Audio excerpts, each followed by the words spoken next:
piece, in particular, the first two sessions, the first two lessons. So we'll walk through these. And yeah, the lesson plans will all be here for you. We finished the first 8 and we are actively working on the rest now, and we will roll those out in batches. So with that being said, let's go back to this here. Okay. So our goal today is not to read you the lesson plans. You already know how to read. We're not going to waste your time going over that. All the detailed information you need to run these is inside the lesson plans. What we're going to do is we're going to help show you these tools in action so that you can kind of visualize what the whole thing looks like when it comes together. The reason why we're doing this whole thing is that you've all taught in class before. So if I give you a lesson plan that's written up that says, hey, I want to hand your students Post-it notes, have them brainstorm something, have them work in pairs, and then take their Post-it notes and make clouds of them up on the wall. You all know how to do that because you've either taught it like that yourself or you've been in some sort of experience like that. When we're going in Zoom, you may have never played with virtual Post-it notes or a digital whiteboard. So the point of today's session is really just to give you an experience to see what it looks like in Zoom so that as you're reading through the instructions, you have a reference to say like, oh, okay, this is kind of what it's supposed to look like. So you can kind of call back to what's going on. So that's what we're going to use our time for today, is something that you basically can't read. We're going to try and make this the visual portion of the experience. So that said, any questions you have about anything are fair game. So feel free to chat in your questions, and then we'll try and answer those. Can cover any topics at all. Okay, so with that said, if you have any questions, feel free to fire away. And then I will talk about those sort of at appropriate moments. In the meantime, I'm going to kind of dive in. The way this is going to work is I'm going to give you the overview of how these lessons would work in person, and then I'm going to hand it off to Terry, and Terry's going to show you how to do the more complex versions in Zoom, sort of like give you the sense of what those experiences are like. All right, so this first lesson, the fears, curiosities, and toothbrushes, this is the very first lesson of the synchronous online version of ExEC. The in-person version of this experience is one where our goal is to make entrepreneurship relevant to all students. The way we do that is by modeling what we want them to do with their customers, which is to focus on their customers' problems. So even if our students, they think that it's a required class that they're taking, or they have no idea, it just happens to fit their schedule nicely, we want to connect what you're teaching in the class with their personal challenges in life. So the way we do that for the in-person version is we hand out Post-it notes to all your students, and then we ask them to individually write down one of their biggest fears about life after graduation.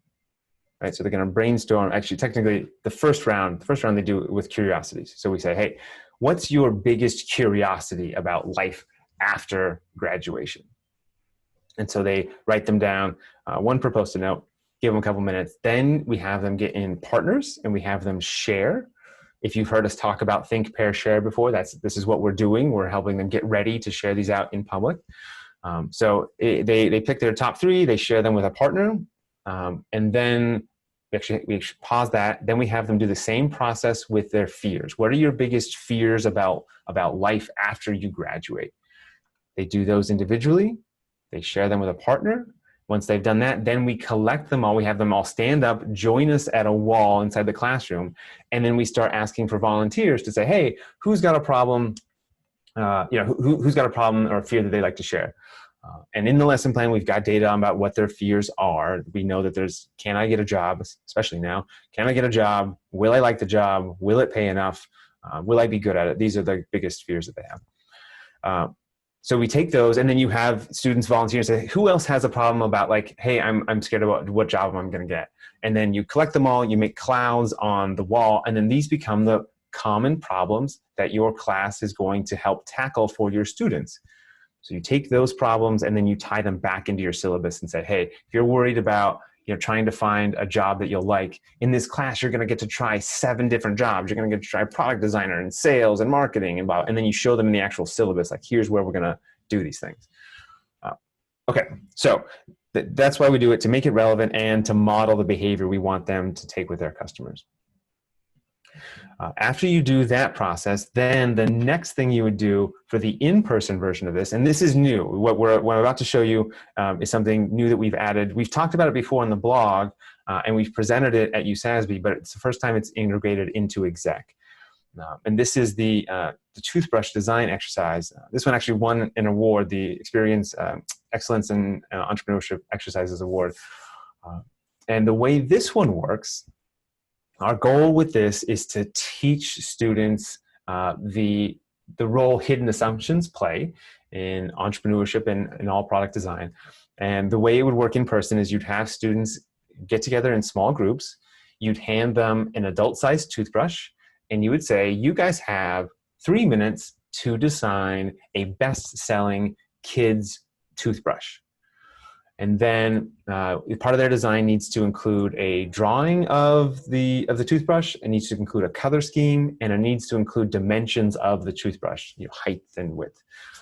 So they go and they design the whole thing. Then you would ask them to present out, like, hey, can I get someone to come up here and present their designs? They present their designs. Then you thank them all, and then you ask them, how many of you designed a toothbrush that was smaller than the adult toothbrush? And they're all going to raise their hands because they're all going to be smaller. And then you say, okay, great, that makes a lot of sense. I'm going to just show you a quick video that's going to illustrate kind of like how entrepreneurship can work and how it can have interesting effects inside the market. And then you show them this video. I'll try and do it here. Let's see if I can share my screen. It's just a couple minutes. Share. Okay. About 10 years ago, we got approached by one of the largest How's the audio on that? Is that echoey or is it good? Everyone's good. Okay, great. oral healthcare companies in America, a company you've probably heard of called Oral-B, and they said, look, we'd like a new kid's toothbrush because ours is starting to get commoditized. It looks like a lot of kids' toothbrushes out there, and you can't have that. We want to be special, right? So we say, okay, we'll do this. We want to go out in the field and do some field research. And they're kind of not sure about that. Like, it's not rocket science. We're talking about kids brushing their teeth. How hard could that be, right? They would really like us to stop fooling around and start designing, right? But we want to go through this process, this observation process, because we think almost always you can spot opportunities. And so we go out, and we're on like the first day of observations, and we make a small discovery.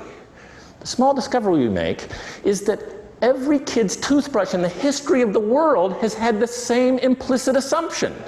It's a logical assumption, it just isn't exactly right, which is the assumption always was parents have big hands, kids have small hands, and so when you want to make the kids' version, make it like the parents' brush, only smaller and skinnier.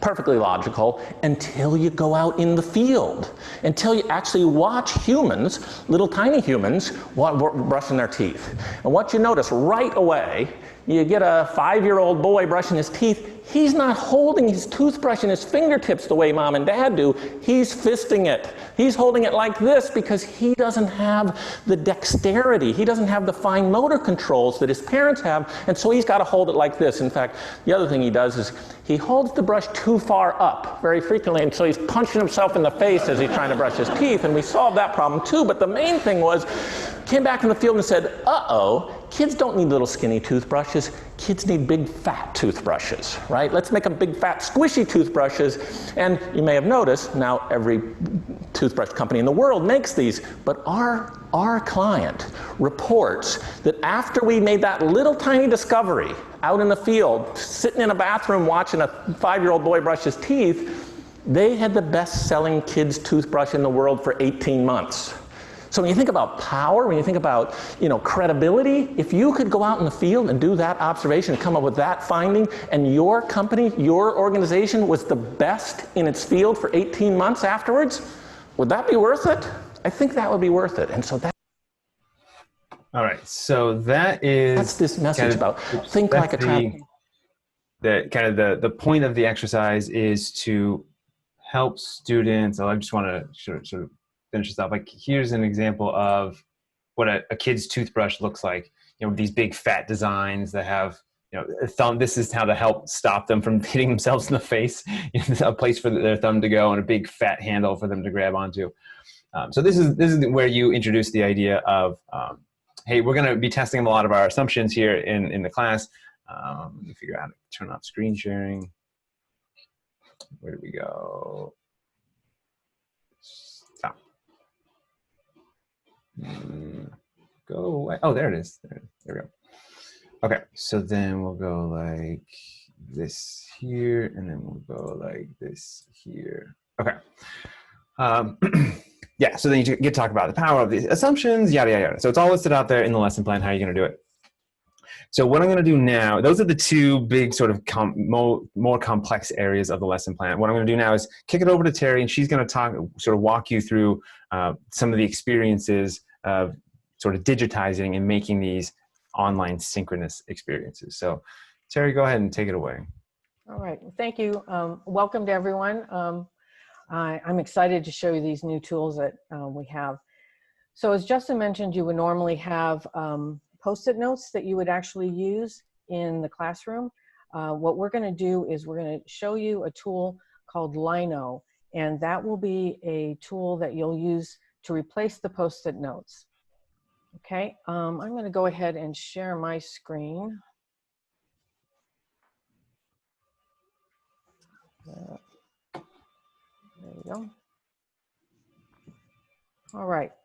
So this is actually, I've already launched it, but and the URL is already in the lesson guide, but it's linoit.com. And this is, you will have to sign up for an account, but it's very simple, easy to get signed up. When you're using Lino in this first exercise, you'll be using it 3 times, as Justin was referring to. You use it for fears and curiosities, but we're going to actually start by using welcome so that you can get a good understanding of how your students will experience using Lino. So I'm going to click into, okay. All right, so this is my canvas. It's called, as you saw on the first screen, it's a welcome canvas. And I'm going to copy this URL in just a minute. I'm going to send it to you. But right now, what I want to do is when you get this URL in your in the chat, I'm going to go ahead and ask you to actually write a Post-it note. So you're going to put your name,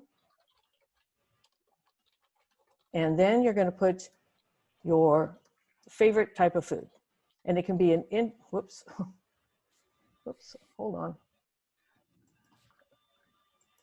There we go. And then you're just going to post it. Okay, so I'm going to go ahead and put this, whoops, if I can get it in here. There we go.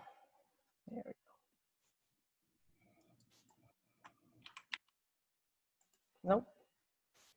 All right, I'm trying to get to the chat here.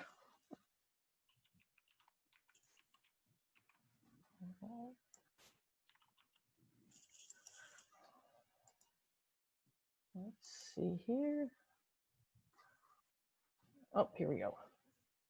It keeps moving around. Oh. All right, finally. Thank you for your patience. Okay, so now you should have it in your chat. And what I'd like you to do is just go ahead and pick a Post-it note, write your name and your favorite food.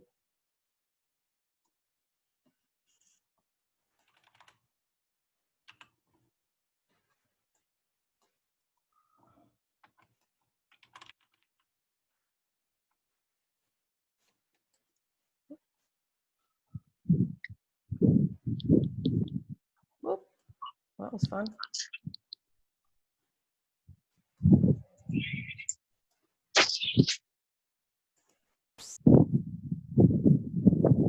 Whoa, okay, we got lots of folks now. All right, so if you're still watching my screen, you should see that the Post-it notes are being populated, but I'm constantly refreshing as new Post-it notes will show up. So again, they will not automatically appear. You'll have to keep refreshing. All right, so let's see. Now, whoops, I don't want to do that. Okay, so basically what we're going to do is I'm going to take this, and I think, I don't know, I think everyone well, not everyone, a lot of people like Mexican food. So basically what I'm doing is I'm just moving these around so that I can see them. Again, if you've got a very large class, this might be a little challenging to get them all moved around so you can see them. So it'll take a few minutes, but this is the process of just literally organizing your Post-it notes. And what we're going to do is we got a couple of Italians, we've got sushi. We'll be generous and put pizza in with Italian. Oh, nachos. So while Terry is organizing those, I'll just say that we've done some things inside the lesson plan to make it a little easier to manage. So if you do have 50 some odd students, we'll give you some instructions that actually lessen the number of Post-it notes you're going to have to manage. You'll also see in the bottom right-hand corner of her screen that she's in the top left-hand quadrant of this Post-it note place. Yeah, and she can actually scroll around there, and she has larger section that she can move to. So you got more real estate than just what's on your screen if you need to go in there and move those around. And then you can also close this down so that you have a little more space. Okay. So any questions on this particular tool? So Kay had a question about, Lynn had a question about Lino versus Miro. And I think Federico, so we did a lot of research on different whiteboard tools. And Federico, do you have any thoughts on the difference between Lino versus Miro? Not yet, but Lino actually, it's simple, doesn't require any login, and students cannot move other Post-it other than the one they created. So this creates some safety zone.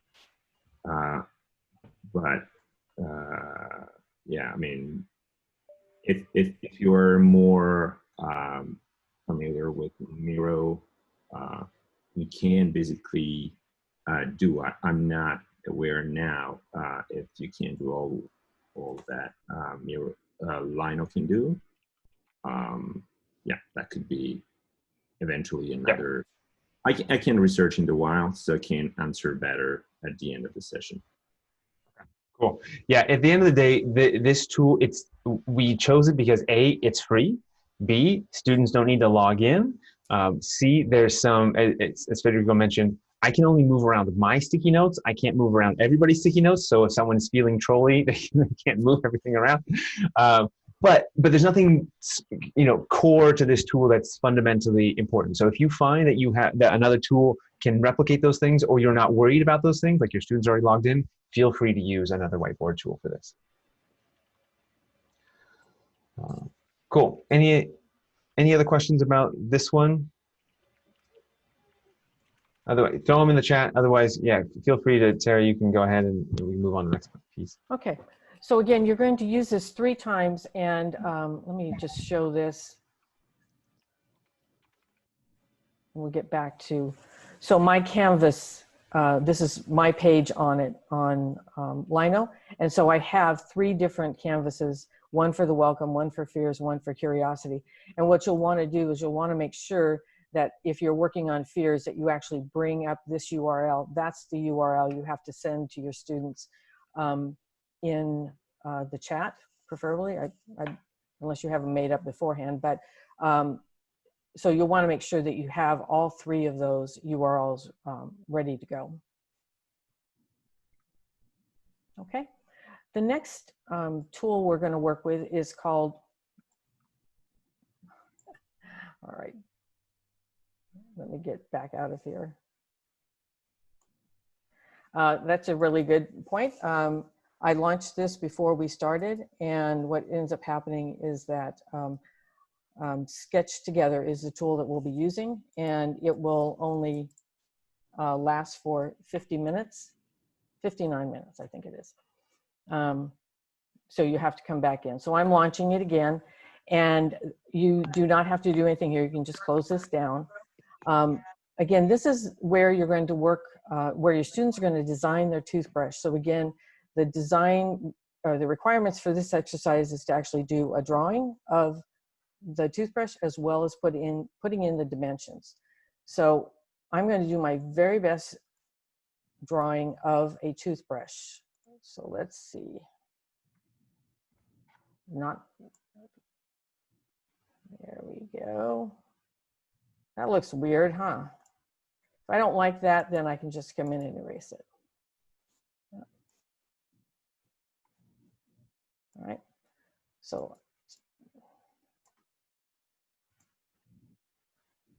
all right. And then if I want to do my dimensions, I can either, if I can't draw, I certainly can't write the dimensions, but I can put in a text box, and students can put in, write it manually if they want to, but I'm going to say this is a yellow toothbrush,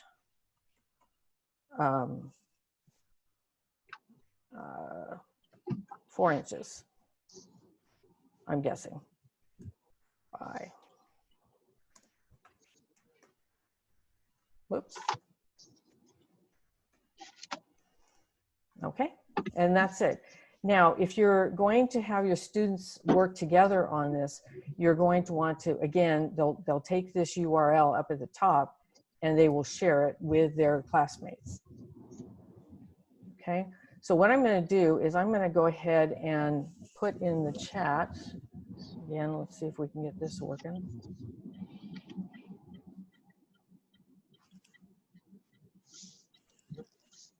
Oh, not that one. Let me get this one.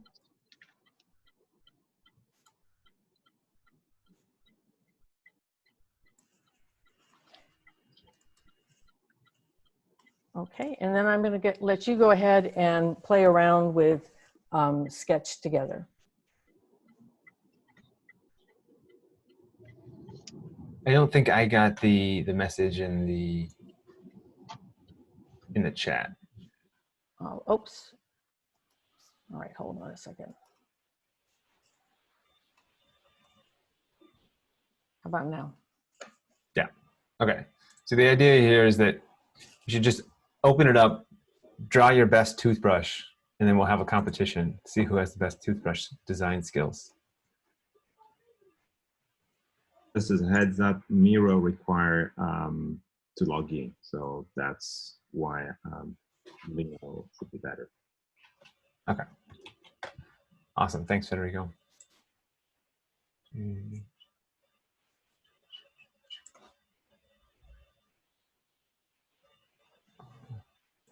Okay. So while you guys are drawing out your toothbrushes and playing around with Sketch Together, I am going to talk about the next lesson plan. So those are the two sort of thorny issues in the first lesson. So if you get some practice and feel like you're comfortable with the Post-it notes, and you feel like you understand how Sketch Together works, everything else should sort of flow and make sense once you read through the lesson plan. If it doesn't, let us know. That said, Kay had a question about small group boards, for students to work in small group boards. So the way that the way the lesson plan works in terms of having students work in small groups is we're actually going to give them a worksheet that they're going to fill out individually. And Terry, I don't know if you have that worksheet link available. If not, I can pull it up. But basically, students are going to brainstorm on their own using one of our Google Slides-based worksheets that says, hey, like, what are your biggest fears? What are your biggest curiosities? Okay. They'll do that individually. Then you're going to get them in breakout rooms and in small groups of 3 or 4, and then they're going to share with each other what their biggest fears and curiosities are. So no Post-it notes are involved at this point. It's only after they've had a chance to talk to each other and connect about their fears and curiosities that they are going to, you're going to invite them, you're going to give them a link to the appropriate Lino canvas. And then as a group, they're going to anonymously select 3 of their biggest fears. And then they'll do 3 curiosities. And then for a second round, they'll do their biggest fears. And they'll put that on the global board. So just to recap, there's only one canvas, there's only one Lino set of canvases. And that's only used to basically collect each small group's biggest fears and biggest curiosities that they share with everyone in the class. So, okay, does that make sense? And if not, let me know and I'll try and clarify again. It should, like I said, in the document, it should all sort of be called out for you, but happy to clarify. So Justin, I can share the actual screen. Yeah, that would be great if you want to just put the yeah. So this is what it looks like. That your student. We're going to give them some prompts. What are they afraid of about life after graduation? Yeah, so we're going to ask them for 4 different prompts there. Okay, once you have your SketchUp drawing, does anyone know how many people we can share screen at the same time? Like, let's see if we can break it. Like, this is an experiment. So everyone try and share your screen. And let's see what happens. Okay, so Terry can do it. Does anyone else get an error? What happens when multiple people? Oh. Wait, view options. Can't do it. I know there's a way that multiple people, oh, we're viewing Stacy's. Okay. I know there's a way you can have multiple people do it. Has anyone done this before? Had multiple people share screens? Okay, Todd's doing it now. Todd, beautiful, gorgeous, fat handle, suction cup. I feel like, Todd, do you have children? That looks suspiciously like something in my bathroom at the moment. That's quite possible, Justin. That's almost like, what? Just a little doodle? What the hell? Todd, what's this? Can you import images? What's the deal? Yes. Okay. Yes. that one's not mine. I don't know whose that is. That's Dan's. Dan. Yeah, that's next level cheating, Dan. Way to go. Way to be an entrepreneur. Cool. Awesome. Gorgeous. Oh, it's got a smiley face. Nice. That's great. Okay, cool. Just to share the link, the URL of your draw in the chat, and then maybe just as a heads up, Terry. Yeah, you can just put the URL inside the chat. Zoom multiple share screen maximum. Okay. I'm just curious. I want to see if I've got like a setting in here that I can do. Exactly. Thanks, Todd. Thanks, Dan. Share. Aha. Okay. I've just turned on multiple sharing. Advanced share. Can you? Yeah. Like everyone try and share and see what happens. So Kay's doing something. Oh, I see. Okay, so the way it's working, okay, okay. So I don't know if you guys can see it, but up at the very top of your screen, in the full screen view, you'll see whoever's sharing, and then you'll see a view options drop-down list. I don't know if I can do this. Let's see if I can do this over here. Exit full screen. I don't think you'll be able to see this on my screen. Yeah, you won't see, but there's a little drop down that has all of the shared screens listed, and you can flick through.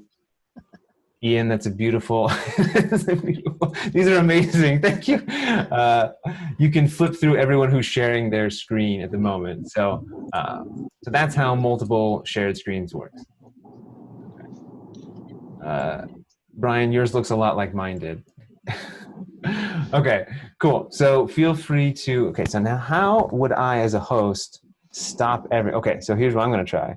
I'm gonna try and stop everyone from sharing, multiple sharing, Do you wanna continue? Boom.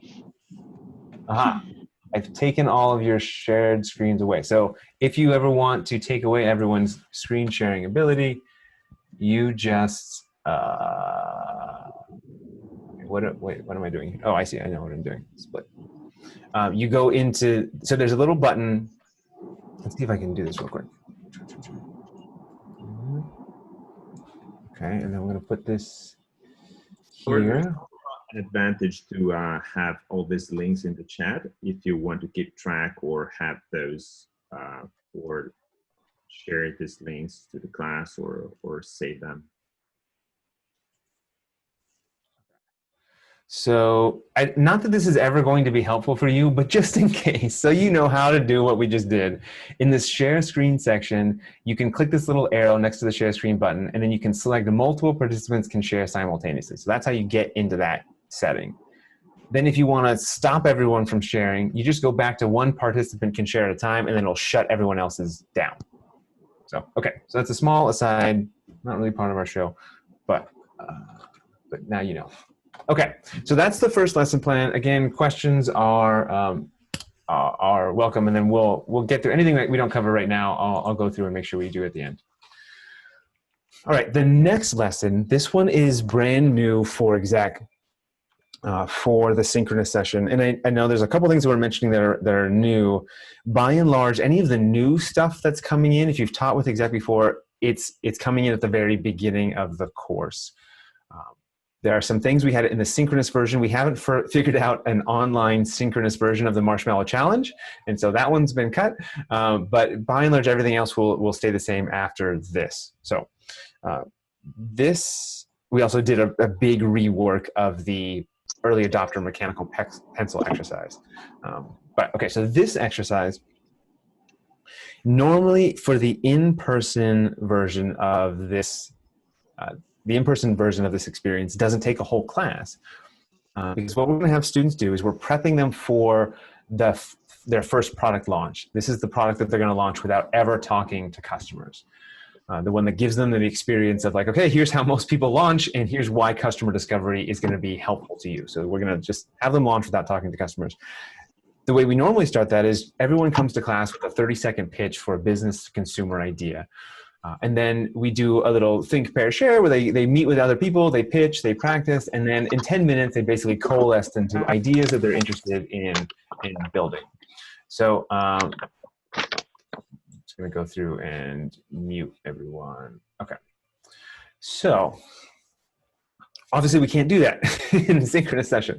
The other thing that we've really tried to pay attention to in designing both the asynchronous and the synchronous versions, and just a side note, I know there's some questions about the difference between the two, and I'll go over those when we're all done, is the lack of connection with online education. We know that that's a big challenge, connections with students, connections with instructors. And so one of the things that the decisions we made in designing this version is to really amp up any opportunities to create connections with students. And that's one of the reasons this lesson is a full lesson as opposed to just sort of 10 minutes.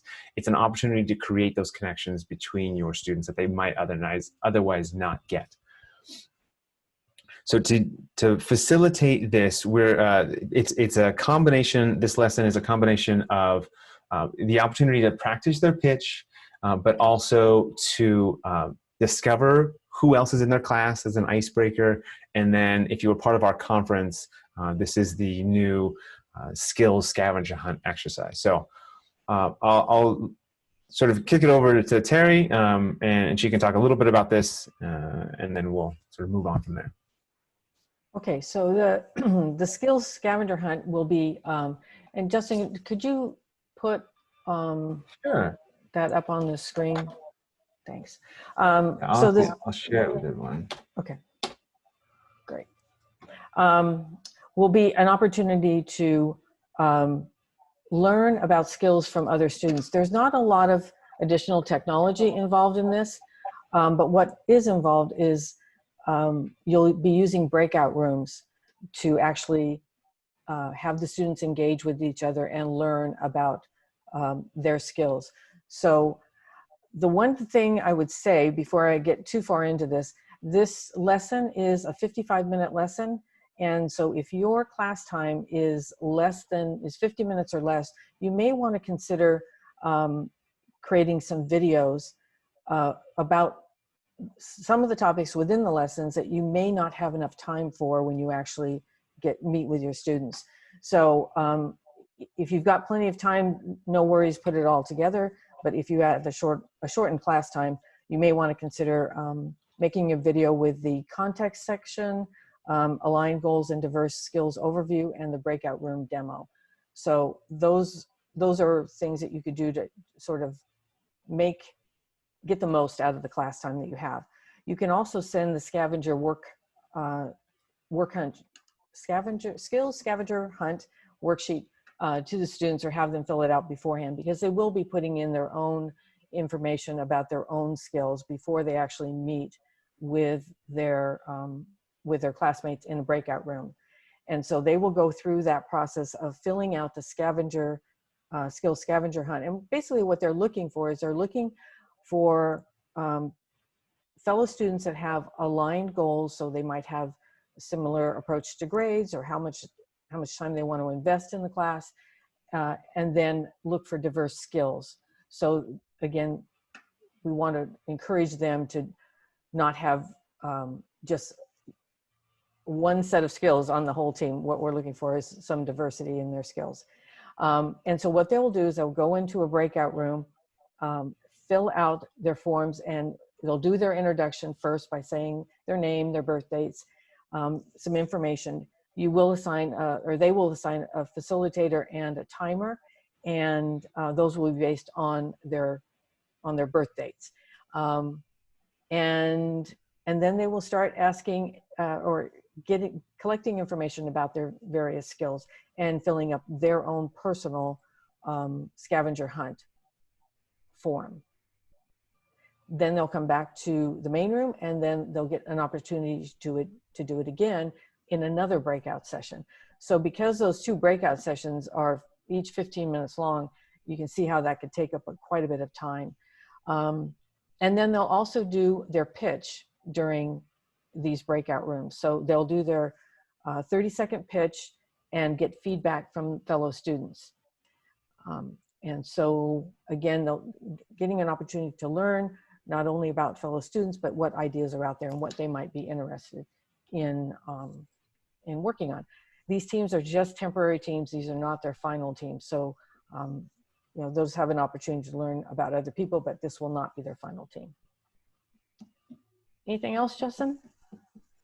I think that's it for me. Let me get out of screen share mode again. I'm not in screen share mode. Split. Oh, I know what's happening. Okay, there we go.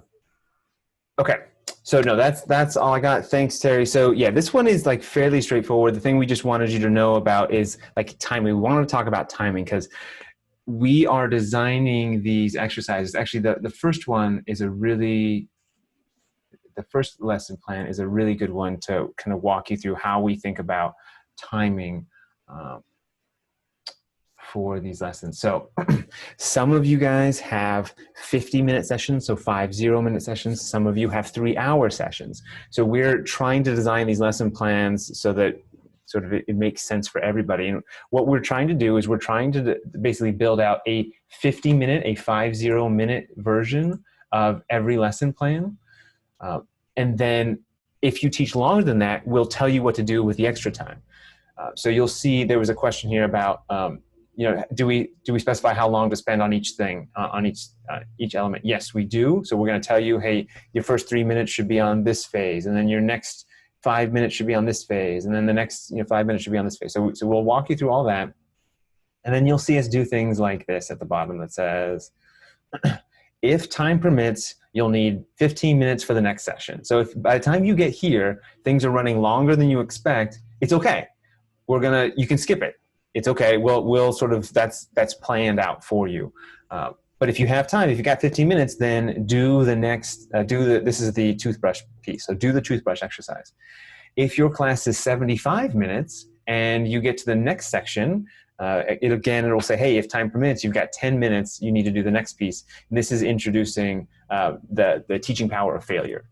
So one lesson plan kind of designed to be run in 50 minutes, but can expand as necessary to fill to fill your class time. And obviously, we think the more you can cover, the better.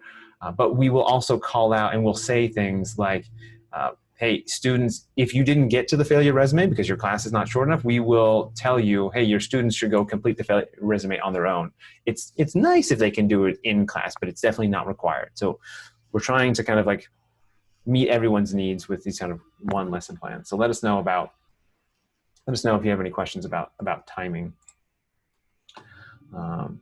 Okay, so with that said, that's all we have as far as a structured presentation goes today. The rest, I just wanted to open up to questions and make sure you guys feel comfortable, and then we can get feedback on like how we should continue providing this kind of experience going forward. There's a world where we basically record videos for each lesson that cover some of these more difficult to visualize ideas, and then we just embed those in the lesson plans so that you can view them whenever you want. There's also a world where we would do more of these sessions. Of course, we have to have the bandwidth to do them, and then you have to have the bandwidth to attend. If the invitation now is to throw in any questions you have in the chat or just ask them out. We'll start pulling them off one by one and trying to go through them. And then if you have any feedback about this experience or how you would like support going forward, again, in the chat to us over email, or just sort of unmute yourself and fire away. Okay, so with that said, I'm gonna take a dig at a couple of these questions that came from earlier, and I'll start diving. Yeah, Kate, go ahead. Yeah, only because it was be too complicated to write in there. So you're kind of you're flying the plane while you're building it for us, right? Yeah. So when are we going to be able to, or when is the best time to start importing things into our LMSs? Is it not there yet, or when should we wait? As soon as you've got the checklist. So Here you go. This checklist, you'll have a link to import your LMS templates, and you can go now. So we've got everything built out as far as the schedule and plan goes, and we've thought through as much as we can. The only thing we haven't done is we just haven't written out all the instructions on how to replicate these in Zoom. So there's a 90% chance that we're done with all LMS updates. There's a 10% chance that we've forgotten something and we'll need to tell you guys, hey, go make this tweak to your LMS template. But you're ready now. Okay. Or as soon as I get you the checklist. So I noticed, I was going back in my emails and you had sent one. One says online sync 2x at the top. And then there was another one that came out and it was worded slightly different. And I was looking at it and I noticed some of these, I could click on it and get to the full lesson plan, but then some things weren't there. Yeah, okay, so let me give you guys a status update on what is done and what is not done. Okay, so let's go back here. There are 5 different schedules, okay? See the easiest way to show you these.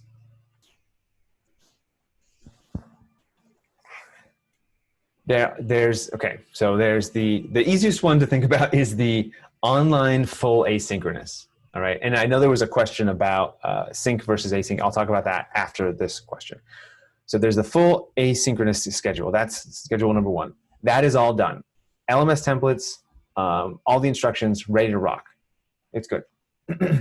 If you're teaching synchronously and you're teaching in person, we have 2 different versions of that schedule. One is if you teach 1 class per week, and the other is if you teach 2 classes per week.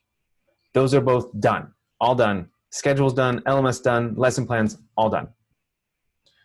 If you teach synchronously online, you have 2 options for schedules as well. 2 sessions a week or 1 session a week. Schedules and LMS templates are done. The only thing that's left is the write-ups on all of the lesson plans. The first 8 lesson plans are all finished, and then we'll roll out the rest of those lesson plans as we go along. So basically everything is done except for the sync online lesson plans past week 4. So if you find anything that doesn't work or links that don't work after that, outside of that small group, let us know. Okay. So Kate, feel free to let us know if there's any other questions, but I want to take a second to talk about the difference between sync and async. Okay. The experience, it's actually fairly different. And we can talk about pros and cons of these 2 things. So the full async version, I call it full async in that like it can be run entirely asynchronously. You don't have to do any synchronous sessions. You can if you want to though. So that's designed to basically, students will do they'll have 2 sets of things that they have to turn in every week. So it'll be on a Monday or Tuesday, or Monday or Wednesday, or Tuesday and Thursday. They'll have exercises and activities they need to complete. We've detailed everything as much as we can inside the LMS itself, both for you and for your students on what they need to do. And your job primarily is to record a handful of videos. I think there's like maybe 4 videos that we asked you to record that are specific to your class. So they basically take input from your students and then you use that input to produce a video. We've produced all the other videos that are necessary, but you are welcome to replace our videos with your own. You do what we do so that students see your face instead of ours. You're welcome to do all that. But the only thing that we're going to ask you to require of you is the 4 videos and then assessing your student submissions as they come in. Again, you can add on synchronous stuff if you want to. Okay, the synchronous version is basically, it's just like the in-person class, except you're doing everything via Zoom, just like you saw. So that's the difference. If you're, the way to think about which one to use, I would recommend is to think about what experience is going to best serve your students. If your students are, the traditional online students preferred online classes in large part because they were asynchronous. They could work on their own schedules. They could, after a job or whatever. Students who are new or are being compelled to go online because of COVID, the sense that we're getting is they prefer the synchronous experience, especially if we can do an engaging synchronous experience like we're trying to do. So there's a pretty good chance your students may be better served by the synchronous version. But one other thing to consider, we've actually run the asynchronous version before. That one's been run, it's been tested. We know that it doesn't light anyone on fire. The synchronous version that you're about to go do has never been used before. And so there's gonna be a few more bumps in the road. Truth be told, everything's gonna be a little rocky, but if it's 6 of one, half dozen of the other, I might lean towards the synchronous version. But if your students are used to async, I would go that route. Okay, so feel free to toss any other questions you've got on that front. And then so Federico, what I'm gonna do, I'm gonna chat you a document I'm using just to call out different questions that I'm gonna try and answer. And if you've got anything in there, anything in the chat that you see, throw them in there. Edit. Okay, great. All right. Okay, it looks like Sketch Together is only free for 1 month. I think someone might have mentioned this. So Sketch Together is totally free forever for what we're going to use it for. You don't even have to sign up for anything. So just use that link, and yeah, nothing is required at all. We're also only going to use it once. I think that's true. Timeframes, yes, we suggest timeframes. Are those suggested pre-video options listed in the lesson plan? So, so this question is regarding to when Terry mentioned, hey, if you don't have time, here are some things that you can record ahead of time. We do not explicitly call those out in the lesson plans, but you'll be able to get a sense. When you look through it, you'll be able to say, okay, here's some things that I can pull out if I need to. And again, we sort of optimize it. So the most important stuff goes in the first 50 minutes, and then any optional stuff goes after that. Okay, and then Todd asks, getting feedback or trying other things as we go. Yeah, Federico, do you have a sense of what that question is? So yeah, we should probably share again the Google group for teachers, the link again. Aha. And so another was if we can maybe share and give a sense of Canvas, how it looks like on the back end. Yeah, maybe Canvas or another LMS. Okay. I had a Sure. what? Who asked that question about Canvas or the LMS? So Oh, I see. You got them in here. Okay. If you're using Canvas, oh. Yeah, we had one from, yeah. So I have a couple of. So if anyone had a question about Canvas or the learning management systems, just unmute yourself and let me know what your question was so that I can tackle it. While you're thinking about that, Sergio asked, can I make one part synchronous and one part asynchronous? So to be clear, even the synchronous course has some asynchronous elements, some things students will do outside of class. Okay, so that's true. If you wanted to divide the semester and say one half of the semester is going to be synchronous and the other half is going to be asynchronous, you can. You're going to want to work with us on it, because that basically means you're going to have two different LMS templates that you're going to have to import, and you're going to have to basically take the first half of one and the second half of another. So it can be done. It's a little complicated, but in general, I would pick if you can, pick one format and then sprinkle in elements of the other. So pick synchronous and then add asynchronous elements, or vice versa, to kind of build that out. Okay, so anyone have specific questions about what it looks like inside the LMS? Justin, it's Brian Baber. What I was Sure. asking was, I know we've been using these Google Docs and spreadsheets, but once we've clicked the button that says load into Canvas, are we done with the Google spreadsheets and everything we're accessing is through Canvas? Great question. Thank you for asking. Okay, so what's the relationship between this spreadsheet that I'm going to send you and Canvas? This spreadsheet is designed to help you kind of think about your schedule and figure out where things go when. This will also be for the online exercises, I should say, for the online synchronous exercises. This is where you're going to live, where all of your lesson plans are. So the links to all the lesson plans are called out in this document. You won't be able to find those in Canvas. So you'll use this to plan everything out, and then to know, like, oh, what am I teaching? What exactly am I doing this week? Oh, not this week. What am I doing next week? Because you're always prepping at least 1 week ahead of time. Yeah, thank you. If you've heard this rant before, you know the biggest factor that's going to dictate your success is how well you've prepped ahead of time. So please don't wait for the week of your class to prep a lesson, especially not with this sync stuff. Prep at least 2 weeks before your class so that you can ask us questions and we can help you out. Okay, I'm going to stick around and keep answering questions until they're all done. We're at the end of our time, though, so please feel free to leave. We will not be offended if you need to go. We'll send out the recording to everybody. But yeah, like I said, I'm going to be here until all questions are answered.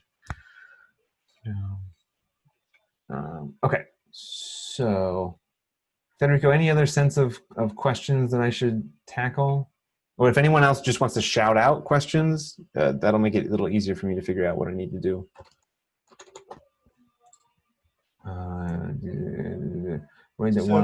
Justin, I'm in Panama City, and they told us to prepare for the high flex model of, we may have students that are going to want to be online. They're not going to come to class, but they're telling us to plan for face-to-face.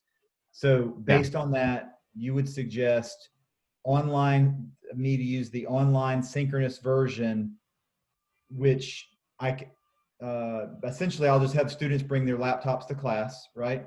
So the ones in class will be online, and then the ones online will be able to see me synchronously. And so that's the model I would select. Exactly. Yeah, I mean, students at some point, I imagine they're going to sort of push back and be like, hey, why am I even coming to class if I'm going to have to do the Zoom thing? And the line that I would use is like, look, it's not good. If I have to teach to you here and to them online synchronously, it's all going to be just a lecture and you're going to be bored as hell and you might as well just watch a video.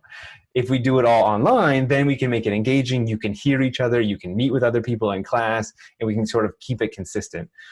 So that's exactly right. I would have, even if you're being asked to bring students in the class, have them bring video, have them bring their laptops, and then have them, because even if they're in person and you get them into small groups, they have to be socially distanced small groups. And so it's like, there really is no point besides a marketing ploy to have students in class at this point. So like, let's just call a spade and like, let's do all the online experience. Okay. But yeah, that's what I'd recommend.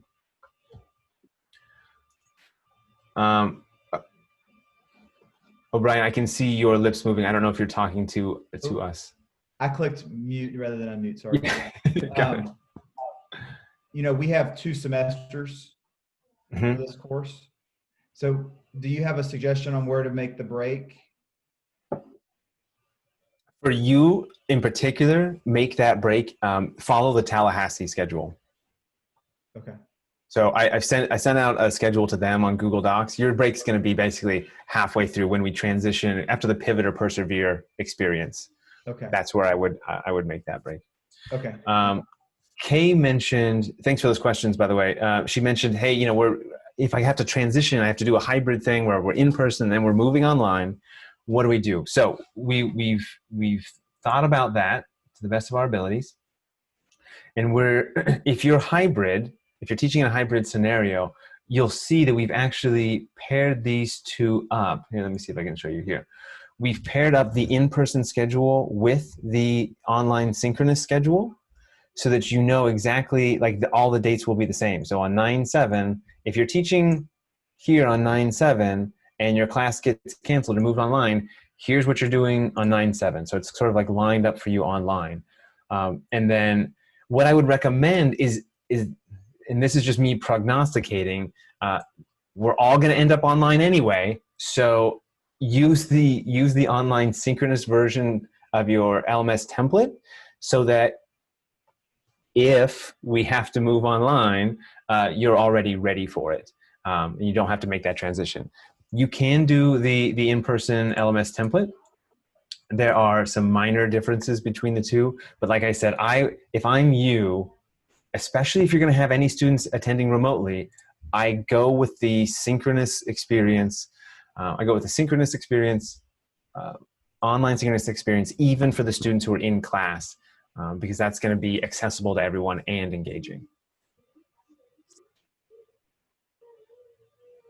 Okay, so more questions on that front are welcome. Let me know if I didn't clarify anything there.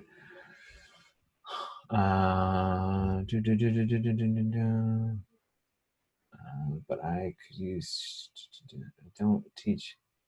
Can I get access? Okay, so John asked, yeah, the skill scavenger hunt, actually we just launched that on the blog yesterday, I think. So you can use that one. It's available on TeachingEntrepreneurship.org. I use that one. About the students' responses of items such as surveys. I'm just sharing on the Google. Sorry, Federico, your audio broke up a bit. Can you just say that one more time? Can you hear me? Oh, yeah. Just drop a line. No, I can't hear you anymore. The question doc. Oh, you put stuff in the question doc. Okay, great. Can you cover, can you cover how we see student responses when they're filling out surveys in the async version? Yeah, so your students are going to fill out surveys. we should have instructions on how to view those responses within your LMS template.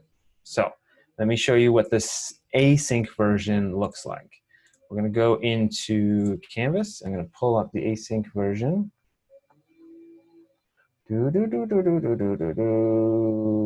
This one. Okay, modules.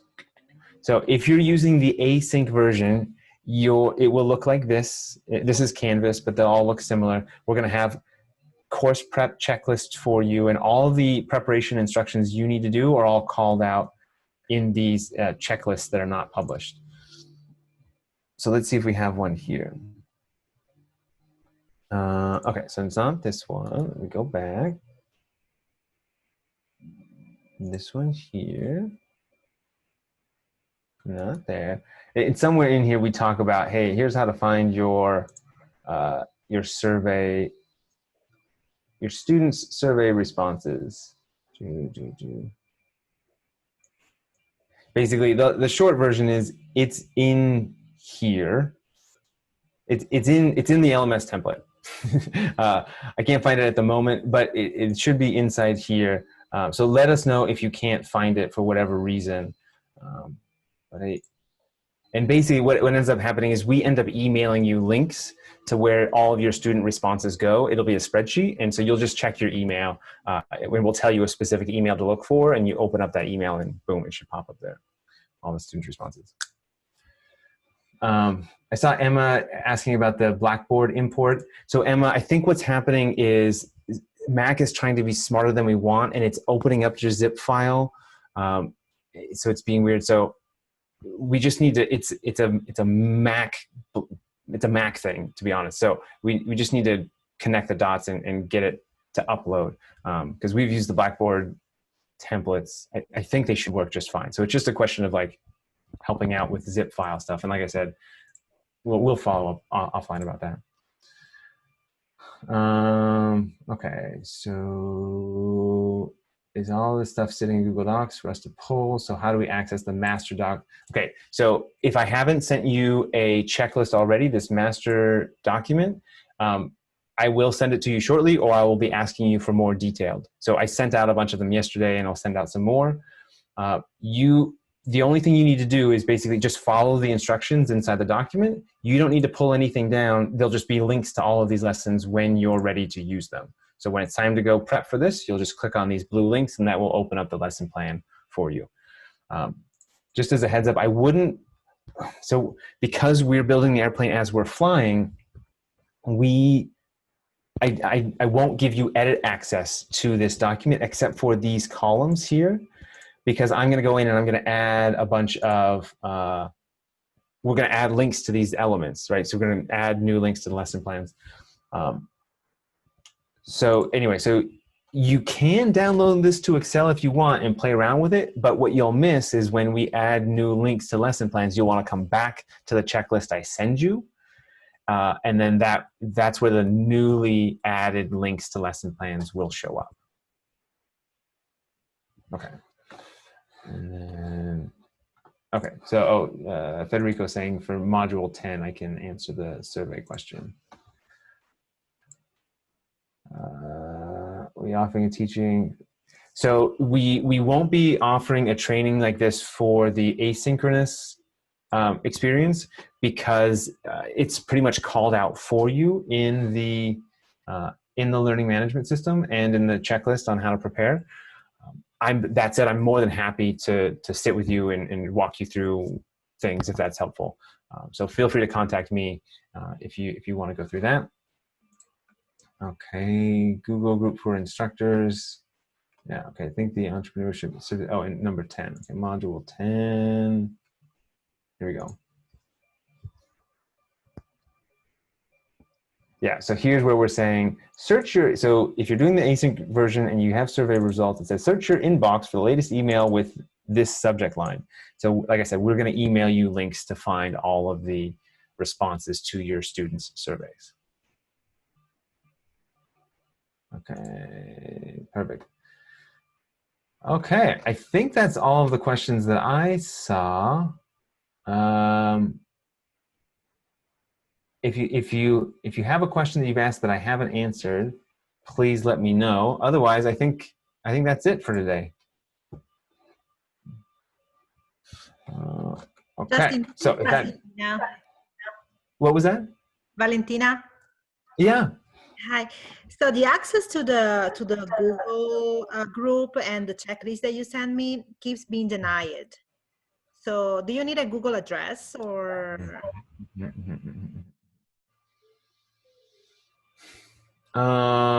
Let's see. Yeah, go ahead and can you just send me an email? Send Terry and I an email if you can, or just send it to me with your Googleable email address. Okay. I don't know why you wouldn't be able to see the checklist. So I'll check that out. But yeah, just send me an email and I'll figure out what's going on there. Okay, thank you. Of course. All right, team. Well, thanks so much for joining us today. I think that's all we've got. So feel free to hang out and chat or head on out, and we'll see you later.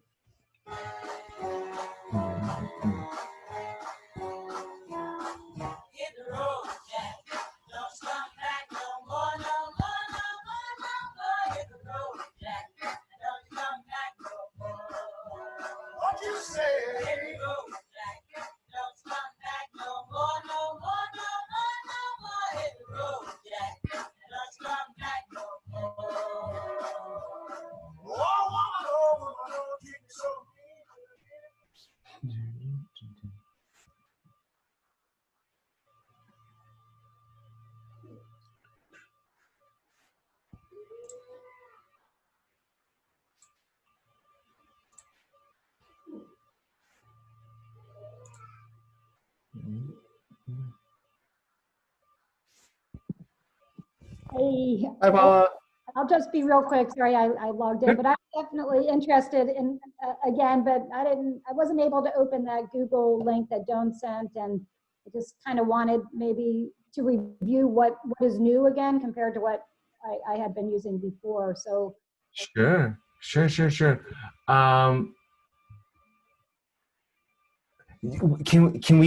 we set up a call? I just want to. It's helpful if I can just learn a little bit more about your class, and then I can show you sort of specific stuff, and then we can get you set up. yeah, and absolutely. I'll shoot you an email and copy. That would be awesome. Okay. Awesome. Yeah, that would be awesome. All right. Thanks, Paula. Nice to see you again. Thanks. Jeff or John, if you don't have any other questions, then I'm going to just kick you out.